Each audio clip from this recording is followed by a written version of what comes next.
brave listeners to Wilhelm Presents Frightening Tales. I'm your host, Wilhelm. Tune in each week where I entertain my listeners with another dark and creepy tale of the paranormal, donated by authors from all over the world. Narrated and brought to life for you with just one small caveat. Share stories wherever you can. If you're an author of some paranormal fiction and would like to share a story with my listeners, submit one at frighteningtales.com. And while you're there, tune in for more than 120 episodes of previous content. Today's episode is written by author STEPHEN MCQUIGGAN, self-proclaiming that he's the original author of the Bible. He vowed never to write again after the publishers removed the dinosaurs and the spectacular alien abduction ending. From the final edit, that is. His other lesser-known novels are A Pig's View of Heaven and Trip a Dwarf. Here's his dark tale, Boar's Bridle.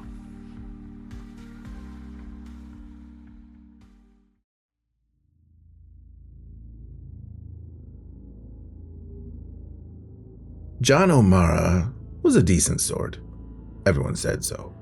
Good-hearted, honest, and hard-working. It was just, well, he was a tad tedious, dull as ditch water, a pain in the hole. Everyone said so. Jan O'Mara, they called him behind his back. And they called him worse things to his face if stuck in his company for any length of time. Still, God loves a trier, and John was always trying. He was also fond of repetition. If he did accidentally manage to hit in on an interesting topic, he would lock on to it like a rat and shake all of the interest out of it. He appeared to take the idea of boring quite literally, burrowing his inanities deep into his victim's subconscious. But once he had exposed his mundane marrow to all and sundry, he would find himself inevitably isolated, shunned, even chat rooms emptied in his presence.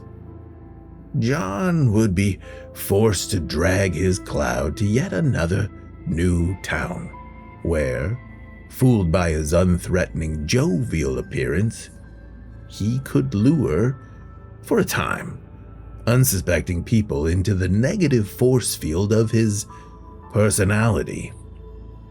People like Jill, seated now before him, every aspect of her screaming her mistake before she was even halfway down her skinny latte. "So, you like coffee?" John knew it was a dreary thing to ask, the smallest of small talk, but he had nothing else. Jill was cradling her flat white, her eyes already seeking out the exit. He knew he had to engage. Asking a dreary question might just buy him enough time to think of something clever. I said, "So you like..." A tremor coursed through him, a spasm that jerked the coffee from his hand and sent it splashing over his dancing lap, his body fizzing like an electric eel. It was over as quickly as it began. Jill stared at him, shocked but intrigued. At least he had something to talk about now. But even that first strange incident could not be milked for long. He soon realized there was a thin line between a jumper and a dumper. Jill's eyes, once shiny as glass cherries, grew dull and soon returned to the exit in search of someone or something more interesting. "Some weather we've been having," he ventured. "What?" She didn't lend her reply enough air to make it audible, conveying it more by the arch of her eyebrows and the glare beneath. Desperately, John tried to repeat the observation, but what came out was a long, low hum, a burst of irritating static that was still continuing even as Jill grabbed her clutch from the table and stormed out, shaking her immaculate mane. Some weather indeed. He didn't bother calling her that night. He didn't know what to say. He was haunted by a persistent stench of sulfur, a hateful aroma that recalled the last funeral he had attended. He liked funerals. Everyone was dull at funerals. A few weeks before, the old man he'd met there, a man so old John was tempted to ask him if he had turned up as part of a dress rehearsal. The old man, just like John, was unrelated to the deceased. Barely knew her, in fact.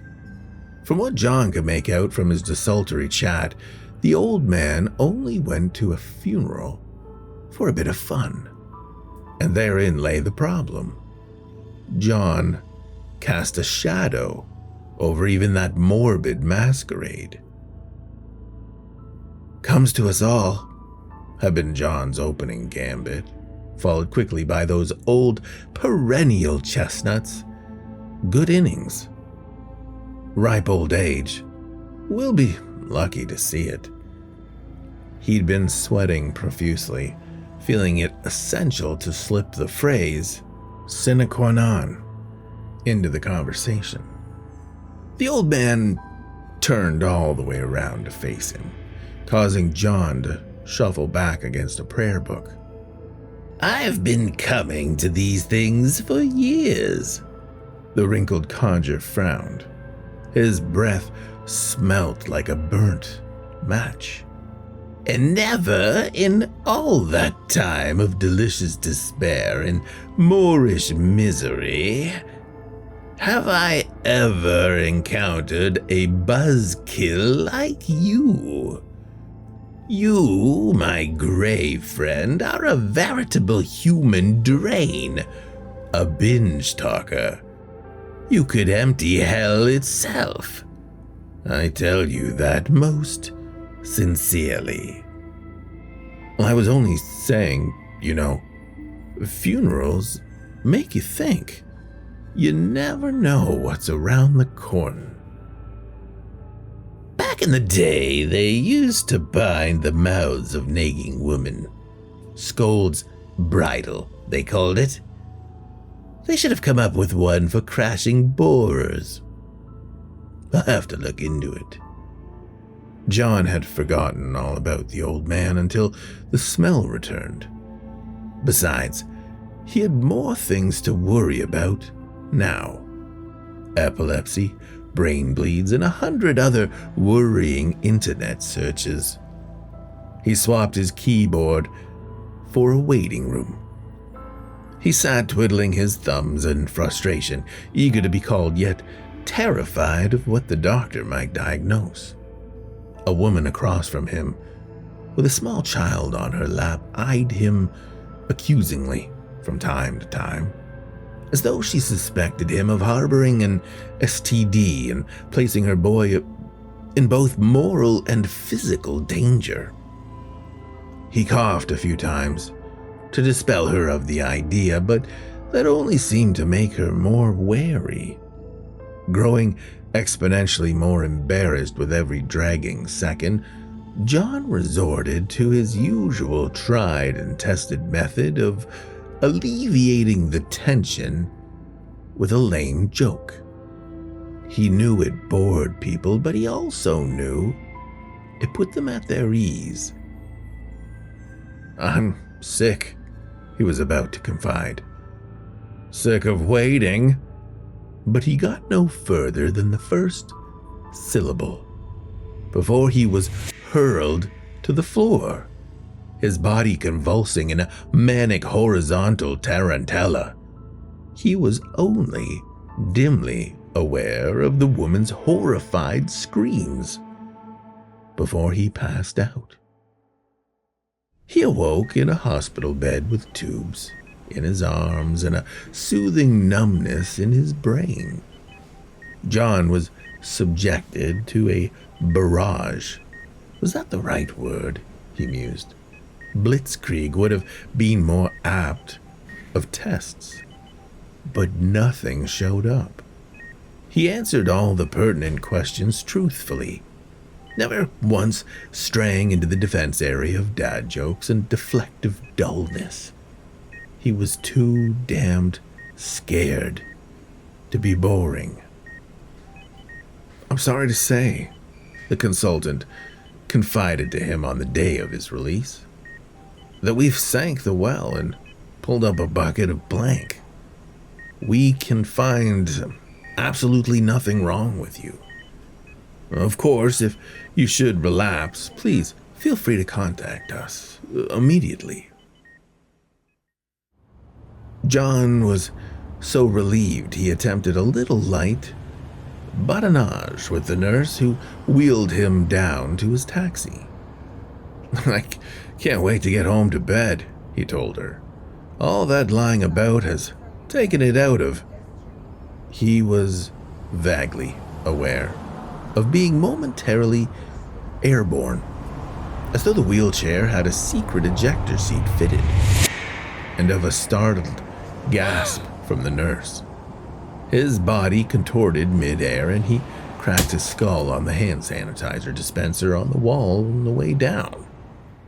When he awoke, he found himself back on the ward. More tests. A series of tests. A box set of tests to binge on. You seem perfectly normal, Mr. O'Mara. I'm afraid you're proving to be something of an anomaly. John merely nodded. He spoke little now. Understandable, his doctors reasoned. Poor man doesn't know up from down. Because in the long sleepless nights under the cold glow of the ward lights, a strange conviction had taken root inside him. It started life as a laughable seed, an idea so ridiculous that he played with it a while as a form of escapism to deflect from his fear that something untreatable was nesting in his brain. Yet the more he thought of it, the more he experimented with it, and the more he ended up squirming like an electric eel, the more he was forced to give it credence, until it became an article of faith. What's your favorite color? He would inquire of a night porter. Cue a galvanic tango. Let me tell you about a dream I had. He would stall the nurse on her rounds, and then breakdance over her medicine trolley. His experiments proved so fruitful they strapped him to the bed. In the face of all the evidence, John came to the only available conclusion. He was pathologically allergic to small talk. 30 years of mind-numbing tedium had sickened even himself. His body now rejected the boredom John had been immersed in since he had first learned to speak. A few bad jokes, a smattering of gray opinions culled from the shallow end of the media, an idle comment on the inclemency of the weather might be enough to actually kill him. His body seemed intent on a quick death rather than a long, drawn-out sigh of a life. The knowledge plunged John into an abyss. A lonely, mute existence stretched out before him with no salvation in sight. But as he gradually moved into acceptance, hope unexpectedly tagged along. His brain was filled with interesting thoughts, witty asides, exciting anecdotes, and telling facts. That had never been an issue. The only problem had been how to release them. Truth be told, John had been a lonely boy who grew to be a lonely man. when faced with company with the possibility of relationship, he retreated, believing himself unworthy, and so found himself left with mere scraps from the verbal feast. Eager to please, to quell the yearning deep within, John pressed in on conversation regardless, like a soldier entering battle armed only with a spoon, knowing with every dreary word he was pushing people away, but in his desperate need for connection, unable to stop himself. His victims found themselves pummeled by autobiography. He earned the nickname Pothole because everyone tried to avoid him. Was this new development then not a good thing? If dogs could learn not to bark with the aid of a shock collar, could his own internal one not force him to shine in social situations? Instead of planting suicidal thoughts in pretty girls' eyes, maybe he could spark some genuine love there. This could be the making of him. And if he were quiet sometimes, whilst he learned, it would only make him appear enigmatic. He might even appear to be listening. His goal was to possess a wit so sharp it required an ivory handle. On his release, he only smiled and said, "Thank you." Some of the nurses were actually sorry to see him leave. He spent a few weeks convalescing, watching endless YouTube videos on how to forge a dynamic personality, and, apart from a few mishaps where he had spoken aloud to stave off the isolation, he had kept his seizures down to a bare minimum. On his very first foray back into civilization, he stood quietly at the bus stop, eavesdropping on a couple of students who were discussing the current situation in the Middle East. Ironically, in a manner that would have had John dancing under the number 47 had he attempted it. Plucking up courage, he butted in, offering up a few perspective observations backed up by some salient facts. Emboldened by this immediate success, he planned to speak to a pretty girl, ever his perpetual bane, at the first opportunity. He stayed on the bus after his stop, disembarking at the next town over, a clean slate, a place he had never sullied with his ponderous personality. He nursed a beer in the corner of a fashionable bar, biding his time until he spotted his prey. She was dark, attractive, and dressed to the nines, but she was on her own. It wasn't her questionable jewelry. It was her disposable sexiness. She was one of those girls, pretty enough to be intimidating to the average male like himself, but yet not pretty enough to hold the alpha male's attention for long. She roamed a dating wilderness, a lovelorn limbo, which John now possessed the coordinates for. He finished his beer, took a deep breath, and approached quietly. 20-stone penguin, he said. What? She bore the familiar look of one contemplating fight or flight. Just something to break the ice. He felt a sudden jolt, a match being struck up his spine. But then she laughed and everything was fine. Say, you couldn't do me a favor, could you? He remembered to maintain constant eye contact. If I can. Could you keep me company until your date arrives? I'm new in town and feeling kinda lonely. Another slight jolt. How do you know I've a date? She closed her eyes as she spoke, a great sign he'd read. I just assumed a woman as gorgeous as you. He spent the next hour listening. It was as easy as that. A few nods here, a few well-placed empathetic comments there, and all the while he was studying her body language and totting up the results on his mental scoreboard. Her name was Jenny, the first of many, a wealth of women that led to a paucity of perspective. Yet he always maintained a fondness for her because she was the first, a symbol of the upturn of his fortunes. He even moved in with her, though he saw it more as a base for his operations than any kind of acknowledgement of commitment. John worked late, on a regular basis, and didn't come home at all most weekends. He knew he could always keep Jenny sweet with a few well-timed compliments, or if she were feeling emotional, a few tears and claims of depression. He found that girls bought into the old troubled man routine without much effort. The field was open, and he was playing it. At work, the guys would gather round on their lunch break to hear his latest sexploits, and the glory of it he had barely to embellish. Almost all of his stories were true. Soon, however, he found his audiences dwindling. Where once they hung on every word, now they barely hung around, preferring to grab a bite at their desks instead.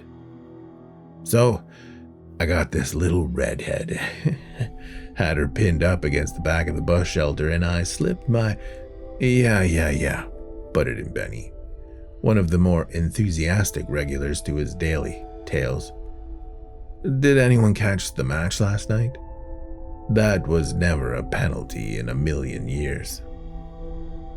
The sparse crowd suddenly grew animated, discussing the ins and outs of a game that John had never understood. He waited for a lull in the debate before diving back in. Anyhow, the redhead's playing all coy, but I wasn't going to let the opportunity pass. Honestly, John, Benny said, you're starting to sound like a bit of a dick. The others murmured in agreement as they gathered up their sandwich crusts and left the table. John was about to protest when a tremor shot down his spine and his arm jerked out, knocking over his coffee. Wanker's cramp, he heard Benny say as they laughed and left. Who cares? He fumed. They're just jealous. He was seeing the little redhead, Kirsten, again tonight. He'd do things to her they'd been begging him to spill the beans about tomorrow. Sorry, love, he told Jenny as he ran a bath, but I have to go back into work.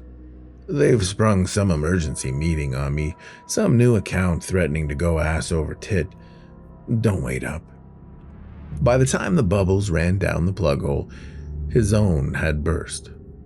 Jenny was waiting for him in the living room, scrolling through his phone with a vacant look on her face. Who's Kirsten? She asked, sounding neither angry nor curious. He snatched the phone from her. Just some besotted little girl. I don't even know how she got my number. But Jenny was already on the sofa, remote in hand. You think I didn't know all this time? He could barely hear her over the news headlines. Jen, babes, it's not what you... I don't care.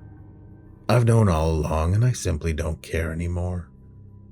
No tears, no rage. He didn't know how to react to such a blank slate. It's okay, John. Honestly. Aren't you mad at me? Her casual dismissal made him feel invisible, just like the bad old days. No, just bored. You're so predictable. So damn boring. He collapsed, narrowly missing the coffee table as he did the funky chicken on the carpet that had still 3 payments pending on it. He awoke in the same bed on the same ward. Jenny had at least called for an ambulance before she packed.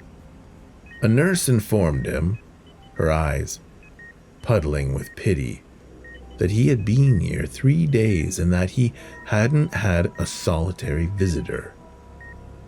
John tried to piece together the shattered remnants of his memory, but was convinced something must have slipped his mind. He had been his usual exciting, charismatic self, so why the attack? And where were the guys from the office? They loved him. Where was his band of female admirers? The pitying nurse began to rankle. He decided to bombard her with a charm offensive that would transform sympathy into seduction. "Hey, sweet cheeks, any chance of a bed bath?" He barely had time to waggle an eyebrow before he jerked onto the floor, the monitors flashing and bleeping in digital mockery. He was more circumspect when he gained consciousness next time around. The notion that he had played his hand too well, but too often, was starting to take hold. Jenny's parting words rang in a constant somber knell in his head. He decided not to speak again until he was sure. It seemed the safest option. He merely nodded or shrugged whenever he was asked a question. But in truth, his opinion was rarely sought, and the nurses were only too happy to ignore him. John spent his time dozing, building up his strength for when he got out. He would have to go online and research a whole new dynamic personality to slip on over the shop-soiled one he'd now worn threadbare. As he dozed, his nostrils quivered, assaulted by the sudden acrid stench of burnt cigars. He opened his eyes to find a familiar-looking old man perched by his bedside. The old man smiled, revealing a row of glistening, sharp teeth. John felt a chill course through him. It was the old man from the funeral. Except he looked younger. "I see you've made the age-old mistake of thinking loud and brash and boastful is somehow more interesting than dull and dreary." John shook his head and pulled the blanket up over his mouth to trap any reply. The old man laughed.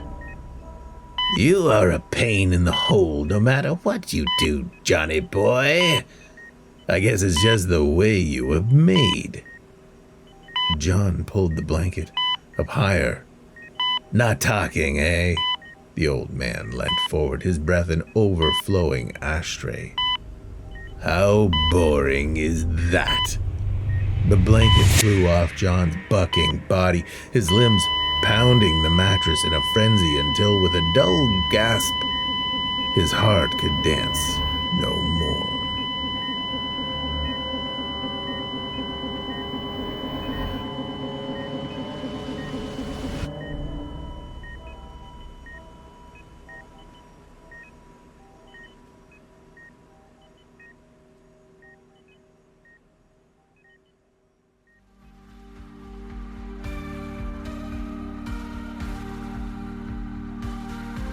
Thank you, brave listeners, for joining me today.